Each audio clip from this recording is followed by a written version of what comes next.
Salut à tous. Allez, une fois n'est pas coutume, cette fois c'est pas sous le soleil que je vous retrouve, mais sous la pluie tropicale, parce qu'il pleut aussi ici dans le Yucatan. Et c'est une belle pluie. Alors la saison des pluies démarre, vous savez, dans les régions tropicales, il n'y a pas 4 saisons. Il n'y a pas l'été, l'hiver, le printemps, l'automne, dans le désordre. Il y a la saison sèche et la saison humide. Et donc là, on a l'intersection entre les deux. Enfin, normalement, c'est censé être à la fin du mois. Et donc c'est toujours à l'intersection des deux saisons que, en général, il y a pas mal de mouvements. Et donc là, il pleut bien, ça fait quelques jours qu'il pleut bien. Et c'est pas mal pour la nature, mais ça inonde le terrain parce que je l'ai laissé à nu, parce que j'ai pas eu le temps de l'aménager comme je voulais. Mais bon, énorme nouvelle, il est là, le tracteur. J'avais pas arrêté de compter dessus, j'avais pas fait une croix dessus, c'est juste que j'arrêtais d'y penser et je me suis dit, il viendra quand il viendra, parce qu'on s'est fait planter une demi-douzaine de fois. Problème mécanique, pas fini avec son client, il y a toujours des bonnes raisons. Et là, on était même passé par une connaissance qui connaît un mécano de ce genre de machine et qui lui avait appelé tous les opérateurs avec lesquels il travaille et aucune n'était disponible. Alors pourquoi? C'est pas parce qu'ils veulent pas travailler avec nous, c'est plutôt parce que c'est à cause du gouvernement. Alors quand je dis ça, je veux pas avoir l'air complotiste, mais c'est plutôt parce que le gouvernement mexicain a lancé un très gros projet dans la péninsule du Yucatan. Donc la péninsule du Yucatan, c'est la région du Yucatan avec le Quintana Roo. Et pour faire un train électrique. Un énorme train électrique qui va aller de Cancun, il va aller à Tulum, je crois, Playa del Carmen, il va aller à Valladolid, Mérida, Campeche, en fait tous les points d'intérêt de la région.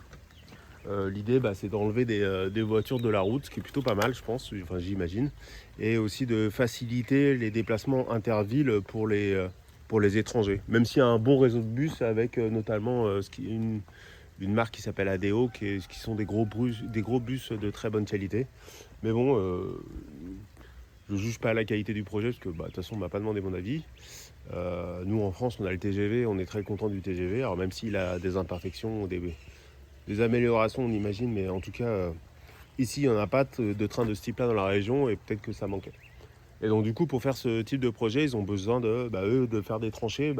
Moi, les problèmes que j'ai avec la Roche-Mer, qui est à 50 ou des fois 30 cm du sol, eux, ils ont le problème sur des centaines de kilomètres. Et donc du coup, ils ont besoin de machines comme ça. Et j'ai l'impression qu'ils ont voulu mettre un coup de turbo récemment parce que là, il n'y a plus aucune machine de disponible. Et donc là, par chance, on en a trouvé une avec un opérateur qui a l'air plutôt bien. Bon, il devait arriver à 9h. Il est arrivé à 10h. Ouais, c'est ça, 10h. Il a travaillé 5 heures. Il s'est arrêté à cause de la pluie, tout simplement, parce qu'il ne pouvait pas travailler. Alors, j'ai pas trop compris pourquoi. Mon espagnol ne me permettait pas de comprendre toutes les subtilités des problèmes techniques. Mais en gros, ce que je comprenais, c'est qu'il pouvait casser le tracteur à travailler dans la boue comme ça.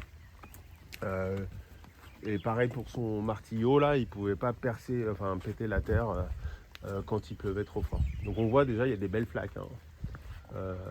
Pourtant, c'est une terre qui est très drainante ici. Enfin bon.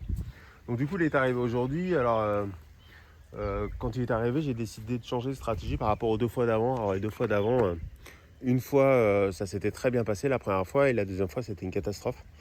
Donc là, j'ai changé de stratégie. Je suis arrivé, je lui ai expliqué tout ce qu'il fallait faire. Donc là, par exemple, je vais vous montrer. Je lui ai dit toute cette zone-là qui n'avait pas été nettoyée, il faut la nettoyer.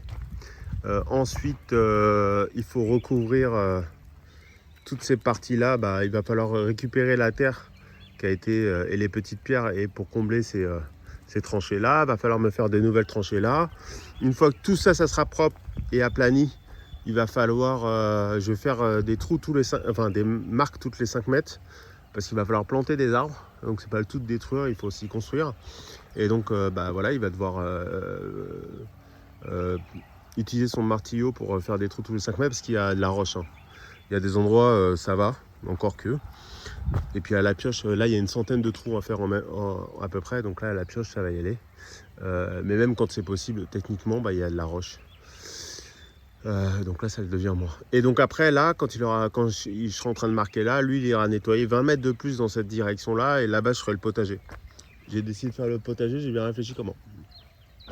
Et donc pourquoi j'ai changé de technique, c'est que là je lui ai expliqué tout ce que je devais faire, enfin tout ce qu'il devait faire en l'occurrence, pour lui donner une vue d'ensemble, ce que je n'avais jamais fait auparavant. J'avais donné quelques détails, mais je n'avais vraiment pas donné la vue au global. Et là, je l'ai laissé choisir par quoi il voulait commencer. Donc très logiquement, il a commencé par nettoyer ça. Je pense qu'il veut aplanir ça, récupérer de la terre et pour combler ça. Et du coup, je le regardais bosser.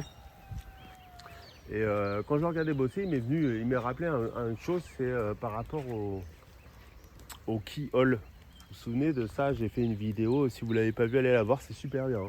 Ça marche super bien. Tiens, d'ailleurs, on va faire une petite digression sur le keyhole. On va aller le voir ensemble, je vais vous montrer pourquoi ça marche super bien. Donc déjà là-dedans on ne voit pas d'inondation. Il a plu, là vous voyez des marres d'eau. Là-dedans il n'y a rien. Tout a été drainé en profondeur. Donc là on voit le basilic au fond, là il est gigantesque, il kiffe.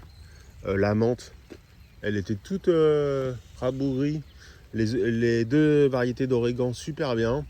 Ça c'est du romarin, super bien. Le seul qui n'a pas du tout aimé l'endroit, c'est le thym. Le thym est mort. Ici là. Et lui ça lui a pas plu. Et mon poivron s'est fait bouffer là. Je sais pas par qui, je sais pas par quoi. Si je l'attrape, je l'étrangle, mais je sais pas.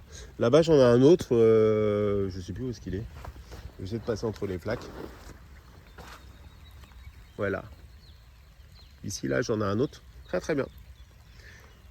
Il est un petit peu petit là, mais je l'avais pas planté très grand. Enfin ouais, je reviens à mon sujet. Et après je reviens là. Il y a la flotte partout. Et donc pourquoi je parle du keyhole, c'est que je m'étais souvenu que j'avais repéré que la terre qui était sous ce tas d'arbres, ici il y avait un énorme tas d'arbres, elle était super bien. Elle était très granuleuse, un petit peu comme une semoule. Une semoule pas fine, mais plutôt moyenne ou grosse.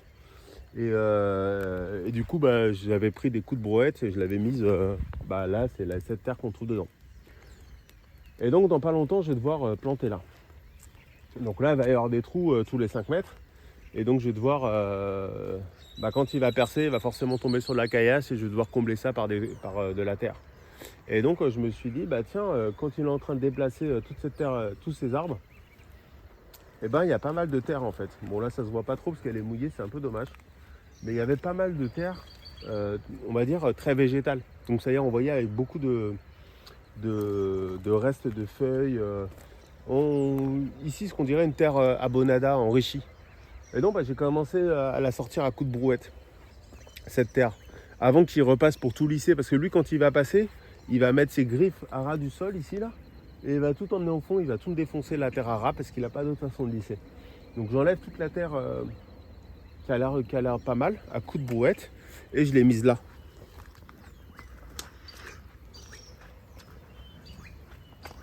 Et donc là, je suis en train de faire un tas. Donc ce petit tas là, parce que c'est pas énorme, on voit à côté de la brouette. Ce petit tas, il fait on va dire, il m'arrive au genou. C'est l'équivalent de 8 brouettes quand même, 8 brouettes de terre. Donc mon idée, c'est que j'ai viré la grosse caillasse que je trouvais dans la brouette au fur et à mesure. Et donc j'ai laissé par contre un maximum de matière organique, végétale et tout ça. L'idée c'est que ça se décompose et notamment je vais le recouvrir d'une bâche, alors pas celle-là, parce que celle-là c'est une bâche que j'ai achetée qui est super bien parce qu'elle est étanche et dessous ça rien ne passe, mais du coup c'est pas mon intérêt pour ce tas de terre. Je veux que l'eau puisse passer pour favoriser la décomposition, surtout qu'il fait très chaud, donc il pleut, il fait très chaud, donc là c'est les conditions idéales pour que ça se décompose facilement. Donc là, vous vous souvenez, j'avais acheté un géotextile, on le voit un petit peu ici là, de pas de super bonne qualité chez Home Depot. J'avais été déçu parce qu'il se déchirait très très facilement, il était très fin. Mais par contre, il va faire le job. Il m'en restait pas mal, je pense, du rouleau. Ça coûtait pas grand chose. J'aurais dû me méfier. Et donc là, je vais pouvoir recouvrir ça d'un géotextile. Alors avant, je vais mettre, je pense, des végétaux qu'il aura abattus là, des petits arbustes avec notamment des feuilles pour qu'elles se décomposent. Je recouvre ça de mon géotextile, je vais mettre quelques pierres et je vais patienter que la pluie fasse son boulot et que la chaleur aussi aide. Pourquoi? Parce que je vais bientôt planter, mais je ne sais pas quand. Parce que en fait, je dédie pas tout mon temps à ce projet-là. Il y a un autre projet avec ma femme qu'on fait en parallèle. Et donc, j'ai pas une supervision de quand je vais planter. Et donc, surtout qu'en plus, j'ai pas encore les trous. Et la dernière fois, j'y croyais, je les ai pas vus. Donc, ne faisons pas des plans sur la comète. Mais en revanche, ce que je peux faire, c'est ce que je vous avais expliqué dans la fameuse vidéo sur le keyhole. C'est préparer la terre. Parce que de toute façon, quand vous plantez, vous n'avez pas 36 solutions. Soit vous achetez la terre. Mais quand vous allez planter une centaine d'arbres, ça va vite vous coûter cher. Soit vous la préparez vous-même. Et pour la préparer vous-même, faut faire ça, il faut surtout l'anticiper. Alors dans les pays tempérés, il faut encore plus l'anticiper. Souvent vous verrez, on vous dit qu'il faut préparer vos trous de plantation hyper en avance, idéalement 6 mois, 9 mois en avance. Moi je pense que ce n'est pas le trou de plantation qu'il faut préparer en avance, c'est votre terre. Si vous avez déjà votre terre légère, enrichie et tout, c'est du bonheur parce que vous avez juste à mettre 2 coups de pelle et puis quand vous plantez, tout va bien. Ah oui, tiens, autre truc marrant, là c'est la mare, hein, j'avais fait creuser avec le premier tracteur, que je n'ai toujours pas fait. Alors pourquoi? Parce que pour la faire, cette mare, j'ai pas mal d'investissements, notamment sur le géotextile, ça va coûter assez cher, parce que ça n'existe pas, ils ne l'utilisent pas ici. Donc je ne peux pas le trouver localement, je suis obligé de l'acheter sur Amazon, et c'est des vendeurs chinois sur Amazon, donc ça coûte un peu cher. Enfin bref. Mais là, fait marrant, c'est que là, ça fait 2 jours, 3 jours qu'il pleut vachement. Et bon là, elle a pas... Parce qu'elle avait un petit peu dégonflé, parce qu'il a fait beau toute la journée.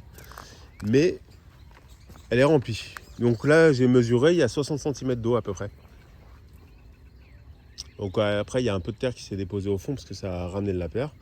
Et c'est devenu un terrain de jeu pour les libellules.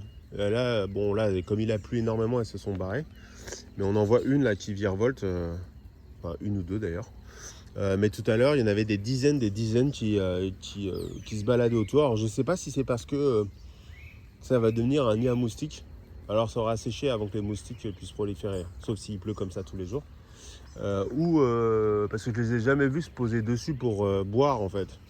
Il n'y a que les abeilles qui viennent des fois au bord ici là pour aller boire de l'eau. Et donc ça confirme la théorie que j'avais, c'est qu'il n'y a pas de point d'eau pour les insectes ici. Donc c'est pour ça que je voulais faire une mare, et notamment à côté de ce petit potager là, pour bénéficier en fait de cet écosystème avec des prédateurs de moustiques. Et là il y a une superbe libellule là, je ne sais pas si on la voit bien à l'image, elle est énorme, jaune et tout. Il y a des libellules de plusieurs couleurs, il me semble que la couleur permet de déterminer le sexe, mais le problème c'est que je vois pas que 2 couleurs, je crois que j'en vois 4. Il y a des bleus, des marrons, des jaunes et je sais plus de quelle autre couleur. Enfin ouais, j'y connais rien. Mais bon, du coup, cette mare, bon, elle n'est pas du tout étanche, hein, ça va. S'il pleut pas, ça va, l'eau va partir. Mais en tout cas, c'est très intéressant de voir que oui, il y a des libellules, il y a une quantité phénoménale de libellules, et que ces libellules-là, eh ben, elles viendront me débarrasser de certains ravageurs du potager. Donc voilà. Donc, prochaine vidéo, eh ben, je vous présenterai un petit peu le résultat de ces... normalement, ça va être... Moi, j'ai prévu 4 jours. Donc, c'est toujours les mêmes prix pour l'instant. On paye à peu près 150 € pour faire venir le tracteur sur le terrain. Parce qu'ils le font venir sur le camion, il roule pas, il ne peut pas rouler sur la route en l'état, alors même s'ils le font de temps en temps. Et après, on paye environ 210 € de la journée. Mais ça fait un boulot monstre. Alors, la journée, c'est 8 heures de travail, hors pause déjeuner. En sachant que s'il n'a pas fait 8 heures, soit il les rattrape un autre jour, soit on paye la quotité. Donc là, aujourd'hui, il a fait que 5 heures, donc il va rattraper les 3 heures manquantes sur la semaine. Et donc, on a prévu 4 jours, mais c'est pas impossible qu'on le fasse peut-être 5 jours ou 5 jours et demi. J'ai cru comprendre que le monsieur, comme il avait eu son tracteur en panne pendant quelques jours, d'ailleurs c'est pour ça qu'il nous avait fait défaut, celui-là il devait venir lundi de la semaine dernière. Il était même prêt à travailler dimanche, sauf que sa machine n'était pas prête. Donc j'imagine que lui, il n'est pas contre rester plus longtemps. Donc voilà. Donc la pluie s'est calmée. Et ben j'espère que ça va bien sécher pour que le tracteur puisse bien travailler demain. Parce que sinon, en plus, il défonce la terre quand la terre est mouillée comme ça. Mais bon, on fait avec ce qu'on a, on fait comme on peut.